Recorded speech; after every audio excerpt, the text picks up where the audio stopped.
Doctor ortho Ayurvedic oil and capsule, अब दर्द भी घुटने टेकेगा।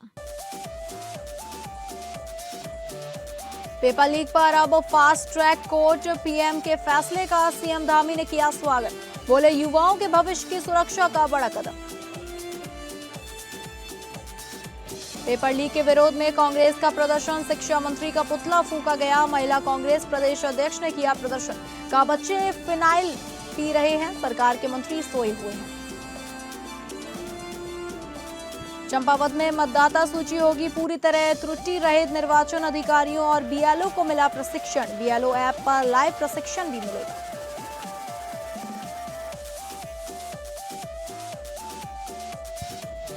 नमस्कार, आप सभी का बहुत स्वागत है उत्तराखंड बुलेटिन में और मैं हूं आपके साथ अंकिता सिंह। शुरुआत करेंगे उत्तराखंड बुलेटिन की, जहां देश भर में पेपर लीक मामलों पर सख्ती बढ़ाते हुए केंद्र सरकार के फास्ट ट्रैक कोर्ट बनाने के फैसले का सीएम पुष्कर सिंह धामी ने स्वागत किया है। उन्होंने कहा कि यह फैसला लाखों युवाओं की मेहनत, प्रतिभा और भविष्य की रक्षा की दिशा में बड़ा और निर्णायक कदम है। सीएम धामी ने कहा कि प्रधानमंत्री मोदी का यह निर्णय साफ दिखाता है कि केंद्र सरकार प्रतियोगी परीक्षाओं की निष्पक्षता से कोई समझौता नहीं करेगी। फास्ट ट्रैक कोर्ट बनने से पेपर लीक के मामलों की सुनवाई तेजी से होगी, दोषियों को समयबद्ध और कड़ी सजा मिलेगी तथा भविष्य में ऐसे अपराधों पर प्रभावी रोक लगेगी। उन्होंने कहा कि पेपर लीक जैसे अपराध युवाओं के सपनों के साथ खिलवाड़ हैं। अब ऐसे मामलों में त्वरित न्याय मिलने से छात्रों का भरोसा मजबूत होगा और भर्ती व प्रवेश परीक्षाओं की पारदर्शिता भी बढ़ेगी।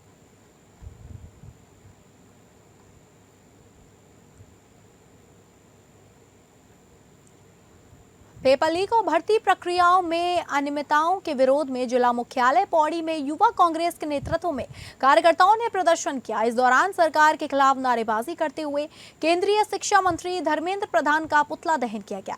इसके साथ ही जंतर मंतर पर छात्रों पर हुए पुलिस लाठीचार्ज की निंदा करते हुए निष्पक्ष कार्यवाही की मांग उठाई गई।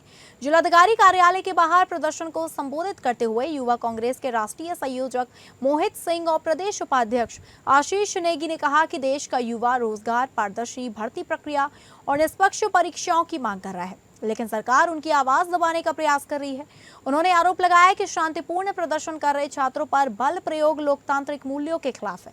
इस वक्ताओं ने कहा कि लगातार सामने आ रहे पेपर लीक और भर्ती घोटालों से लाखों युवाओं का भविष्य प्रभावित हो रहा है। इसके बावजूद जब छात्र अपनी मांगों को लेकर सड़कों पर उतरते हैं तो उनके साथ सख्ती बरती जाती है, जो दुर्भाग्यपूर्ण है। युवा कांग्रेस ने जंतर मंतर घटना की निष्पक्ष जांच, दोषी अधिकारियों के खिलाफ कार्यवाही व परीक्षा प्रणाली को पारदर्शी बनाने की मांग की। इसके साथ ही चेतावनी दी कि यदि युवाओं के साथ अन्याय जारी रहा तो आंदोलन को पूरे प्रदेश में और तेज किया जाएगा। सबसे पहले मांगी कि धर्मेंद्र प्रधान का इस्तीफा होना चाहिए। जिस प्रकार से पिछले 20-22 दिनों से जंतर मंतर पर पूरा युवा बैठा हुआ है, उनके साथ अभद्रता की गई। जब वो संसद की ओर गए तो उनके पास लाठी चार्ज किया गया, जिस लाठी पे उन्होंने कील लगा रखी थी, और जो मारने वाले पुलिस वाले थे उनके एक नेम बैच नहीं थे, जो कि नेसेसरी है कि वहाँ पे होना चाहिए था नेम बैच। उसके ऊपर से जो वहाँ पे कि सिविल में मार रहे थे, उसका कोई जवाब देने को तैयार नहीं है। बीते कुछ दिनों से जंतर मंतर पर हमारे जो छात्र हैं वो आंदोलन कर रहे थे, शांतिपूर्ण तरीके से प्रदर्शन कर रहे थे, लेकिन 20 जुलाई को उनके द्वारा संसद मार्च के लिए छात्रों को बुलाया गया था और छात्र शांतिपूर्ण तरीके से संसद की तरफ जा रहे थे। जो घटनाक्रम दिल्ली में हुआ है उसको लेकर के हमने यहाँ पे धरना प्रदर्शन किया है और इस सरकार ने जिस प्रकार से छात्रों के प्रति संवेदनहीनता दिखाई है और छात्रों के साथ में वहाँ पे एक अपने लोकतांत्रिक तरीके से छात्र वहाँ पे अपना आंदोलन कर रहे थे और उसको कुचलने के लिए छात्रों ने जो है कि लाठीचार्ज किया। देहरादून में स्वास्थ्य मंत्री के आवास के घेराव के दौरान नर्सिंग एकता मंच के प्रदर्शन ने अचानक उग्र रूप ले लिया। बेरोजगार नर्सिंग छात्रों और पुलिस के बीच तीखी झड़प हुई, जिसके बाद माहौल तनावपूर्ण हो गया। प्रदर्शन के दौरान आक्रोश में आकर नर्सिंग एकता मंच से जुड़े 4 छात्रों ने जहरीला पदार्थ फिनाइल पी लिया। घटना के तुरंत बाद मौके पर मौजूद पुलिस और प्रशासन ने गंभीर हालत में सभी छात्रों को अस्पताल पहुंचाया, जहां उनका इलाज जारी है।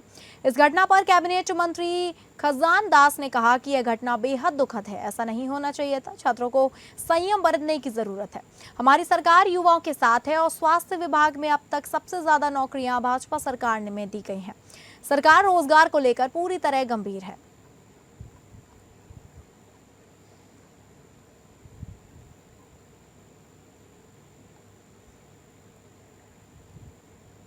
कांग्रेस प्रदेश अध्यक्ष महिला ज्योति रौतेला सुबोध उनियाल स्वास्थ्य मंत्री के आवास पर धरना दिया। उन्होंने कहा कि बच्चे फिनाइल पी रहे हैं, सरकार के मंत्री सोए हुए हैं।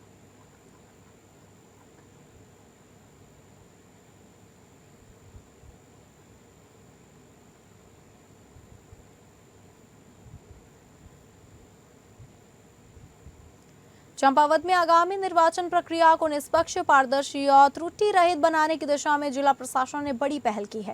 निर्वाचन अधिकारियों और बूथ लेवल अधिकारियों को विशेष प्रशिक्षण देकर मतदाता सूची में मौजूद हर तरह की विसंगति को दूर करने की तैयारी शुरू कर दी गई है। भारत निर्वाचन आयोग के दिशा निर्देशों और जिलाधिकारी एवं जिला निर्वाचन अधिकारी मनीष कुमार के निर्देश पर विकास खंड चंपावत में 1 दिवसीय प्रशिक्षण कार्यक्रम आयोजित किया गया। प्रशिक्षण का उद्देश्य ड्राफ्ट मतदाता सूची में दर्ज तार्किक त्रुटियों को दूर करना, नोटिस की तामीली सुनवाई की प्रक्रिया और आवश्यक दस्तावेजों को ऑनलाइन पोर्टल पर सही तरीके से अपलोड करने की जानकारी देना रहा। वहीं प्रशिक्षण में विकासखंड चंपावत और पार्टी के सभी बीएलओ, पदस्थ अधिकारी, सहायक निर्वाचक निबंधन अधिकारी और निर्वाचन कार्य से जुड़े कर्मचारियों ने भाग लिया। इस दौरान अनमैप्ड इलेक्टर विवरण में विसंगति वाले मतदाताओं तथा फॉर्म 6, फॉर्म 7 और फॉर्म 8 से जुड़े दावों और आपत्तियों के समयबद्ध एवं पारदर्शी निस्तारण की प्रक्रिया को विस्तार से समझाया गया। वहीं प्रशिक्षण को पूरी तरह व्यवहारिक बनाने के लिए बीएलओ ऐप पर लाइव हैंड्स ऑन अभ्यास कराया गया। अधिकारियों को नोटिस तामील करने, सत्यापन दस्तावेज अपलोड करने और जांच आख्या ऑनलाइन दर्ज करने की प्रक्रिया का व्यवहारिक प्रशिक्षण दिया गया, ताकि फील्ड में किसी प्रकार की तकनीकी परेशानी का सामना न करना पड़े। जनपद में एसआईआर की प्रक्रिया का जो हमारा फेज़ 2 के बाद दावे और आपत्तियों का समय है वो 14 जुलाई से प्रारंभ हो गया है। उसके संबंध में ही आज हमने हमारे बीएलओस, पदाविद अधिकारी, एईआरओस, साहिवान का एक ओरिएंटेशन सेशन यहाँ पर रखा था कि कैसे हम दावे और आपत्तियों की सुनवाई करेंगे, आपत्तियाँ जो दर्ज की गई हैं उसके संदर्भ में जो नोटिसेस जारी हुए हैं उनको तामील कैसे कराया जाएगा और उसके बाद किन किन विशेष बातों का ध्यान रखना है। तो ये जो पूरी प्रक्रिया है इसके संदर्भ में आज एक सेंसिटाइजेशन सेशन हम लोगों ने रखा है। उत्तराखंड के चंपावत से किसानों के लिए एक बड़ी और राहत भरी खबर सामने आई है। अब मौसम की अनिश्चितता किसानों की फसलों पर भारी नहीं पड़ेगी। भारत सरकार की विंड्स यानी कि weather information network and data system परियोजना के तहत जिले में आधुनिक मौसम निगरानी प्रणाली स्थापित की जा रही है, जिसमें किसान गांव स्तर पर किसानों को सटीक और वास्तविक समय का मौसम पुनर्नुमान मिलेगा। जिलाधिकारी मनीष कुमार के निर्देशों के क्रम में जनपद चंपावत में आधुनिक मौसम निगरानी नेटवर्क विकसित किया जा रहा है। जिला उद्यान अधिकारी योगेश भट्ट ने जानकारी देते हुए बताया कि जिले के 4 विकास खंडों में 4 ऑटोमेटिक वेदर स्टेशन स्थापित किए जाएंगे, जिनका कार्य 15 अगस्त तक पूरा करने का लक्ष्य रखा गया है। इसके साथ ही जनपद की 314 ग्राम पंचायतों में ऑटोमेटिक रेन गेज लगाए जाएंगे। वर्तमान में कई ग्राम पंचायतों में भूमि चयन का कार्य जारी है और सभी स्थानों पर भूमि चयन अगस्त के अंत तक पूरा कर लिया जाएगा। इस अत्याधुनिक प्रणाली के माध्यम से ग्राम स्थल पर तापमान, वर्षा, आर्द्रता, हवा की गति और दिशा जैसे मौसम संबंधी आंकड़े स्वतः दर्ज होंगे। इससे किसानों को राहत एवं मुआवजा देने की प्रक्रिया भी अधिक पारदर्शी और प्रभावी बन सकेगी।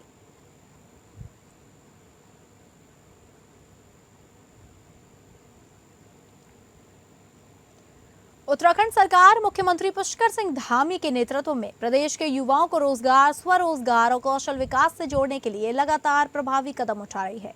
इसी दिशा में भारत सरकार के कौशल विकास एवं उद्यमिता मंत्रालय द्वारा आयोजित स्किल इंडिया कंपटीशन 2026 के लिए ऑनलाइन पंजीकरण प्रक्रिया शुरू कर दी गई है। जिला सेवायोजन अधिकारी आर.के. पंत ने जानकारी देते हुए बताया कि यह प्रतियोगिता युवाओं को अपने व्यावसायिक और तकनीकी कौशल का प्रदर्शन करने का सुनहरा अवसर प्रदान करेगी। प्रतियोगिता के माध्यम से चयनित प्रतिभागियों को राष्ट्रीय और अंतर्राष्ट्रीय स्तर पर अपनी क्षमता साबित करने का मंच मिलेगा, जिससे रोजगार और करियर के नए द्वार खुलेंगे। उन्होंने बताया कि 16 से 23 वर्ष आयु वर्ग के इच्छुक युवा स्किल इंडिया डिजिटल हब के माध्यम से SIDH पोर्टल पर ऑनलाइन पंजीकरण कर सकते हैं। आवेदन की अंतिम तिथि 31 अगस्त 2026 निर्धारित की गई है। स्किल इंडिया कंपटीशन 2026 युवाओं को आधुनिक तकनीकी दक्षता, प्रतिस्पर्धात्मक क्षमता और आत्मविश्वास प्रदान करेगा, जिससे वे देश ही नहीं बल्कि वैश्विक स्तर पर अपनी प्रतिभा का प्रदर्शन कर सकेंगे।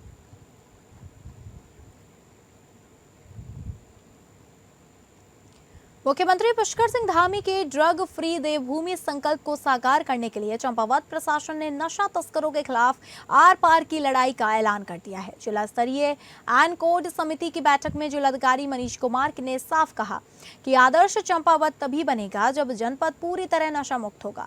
पुलिस, आबकारी, स्वास्थ्य और शिक्षा विभाग को मिशन मोड में कार्यवाही के निर्देश दिए गए। जिला कार्यालय सभागार में आयोजित एन कोड समिति की बैठक में वर्ष 2026 में अब तक की कार्यवाही की समीक्षा की गई। पुलिस विभाग के अनुसार 21 जुलाई तक एनडीपीएस अधिनियम के तहत 38 मामलों में 51 नशा तस्करों के खिलाफ कार्रवाई की जा चुकी है। अवैध मांग की खेती पर भी प्रशासन ने बड़ी कार्रवाई करते हुए 405 नाली क्षेत्र में फैली खेती को नष्ट किया था। लगभग 30 लाख रुपए की संपत्ति जब्त की गई। जिलाधिकारी ने स्पष्ट निर्देश दिए कि जहां दोबारा अवैध भांग की खेती मिले वहां तत्काल एफआईआर दर्ज कर कठोर कानूनी कार्रवाई की जाए। प्रशासन ने स्कूलों और कॉलेजों में नियमित काउंसलिंग, बस स्टैंड, हाईवे और संवेदनशील क्षेत्रों में पुलिस निगरानी बढ़ाने के निर्देश दिए हैं। अब तक 116 जागरूकता कार्यक्रमों के माध्यम से 6000 से अधिक लोगों को नशा मुक्ति अभियान से जोड़ा जा चुका है।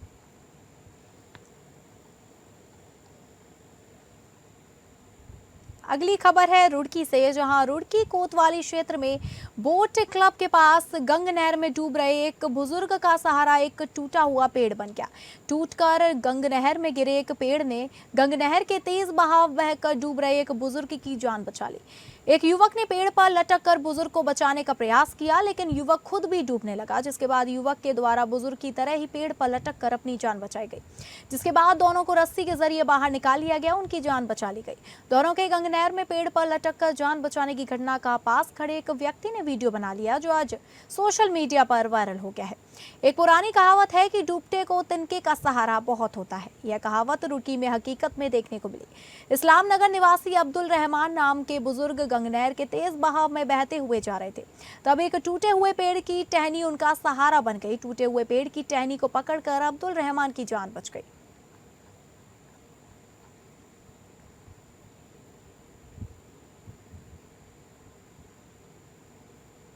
मेरे टेंट वाला है, उन्होंने मुझे खबर करी, मोनू भाई तो ये आदमी डूबता हुआ आ रहा पीछे से। मैं इतना पहुंचा, वो पेड्डे पर लटक गया था। फिर वहां से हम कूदे, मैं जैकेट तो लेके गया नहीं था, लाइफ जैकेट चिल्ली बाजी ने घर भूल गया था। मैं सब्जी मंडी गया था, हमको प्लेन मिल गया। तब जाते उसे पेड्डे लटकते, उसे बहुत मुश्किल से रास्ता साथ था मेरे पास, किनारे लगाया वहाँ पे। अब जाते वो निकला है, शराब में करता है वो, बाबा टाइप है, थोड़ा दिमाग से टेंशन थी हमारी। नगर निगम पुल के पास नहा पहले नहा रहे थे, वो देखने वालों ने बताया मुझे, वो नहा रहे थे, नहाते नहाते कूद गए वो वहाँ से। अब्दुल रहमान ने फिर उसे हम थाने अंदर ले गया था मैं। फिर तो लड़के को बुलाया, तो लड़का आया, उसने बताया भैया दिमाग से टेंशन नहीं चल रहे थे, तुम्हारे हो गए साथ। इस जगह की घटना थी जो नगर निगम सिविल लाइन थाने पीछे पुल है हमारा, 6 नंबर बिजली दफ्तर। कोतवाली सितारगंज पुलिस ने मारपीट और जानलेवा हमले के मामले में त्वरित कार्रवाई करते हुए आरोपियों के खिलाफ मुकदमा दर्ज कर जांच शुरू कर दी। पीड़ित मोहम्मद शाकिर पुत्र जाकिर हुसैन निवासी ग्राम बख्शपुर, थाना अमरिया, जिला पीलीभीत ने पुलिस को 2 तहरीर दी और बताया कि 21 जुलाई की शाम करीब 6:10 पर वह एसएच हॉस्पिटल सितारगंज से घर से लौट रहा था। इसी दौरान कुछ लोगों ने उसे रोककर हॉकी, डंडों और लात घूंसों से हमला कर दिया। हमले में उसका एक हाथ टूट गया तथा शरीर के कई हिस्सों में गंभीर चोटें आई। जान बचाने के लिए वह अस्पताल के अंदर भागा, जिसके बाद सूचना मिलने पर पुलिस मौके पर पहुंची, लेकिन आरोपी फरार हो गए। पीड़िता का कहना है कि पूरी घटना अस्पताल परिसर में लगे सीसीटीवी कैमरे में कैद हो गई। पुलिस ने तहरीर के आधार पर मोहम्मद अफजल और मोहम्मद आरिश के खिलाफ संबंधित धाराओं में मुकदमा दर्ज कर जांच शुरू कर दी है। पुलिस की त्वरित कार्रवाई से संतुष्ट पीड़ित परिवार ने सितारगंज पुलिस और उधम सिंह नगर पुलिस का आभार व्यक्त किया है।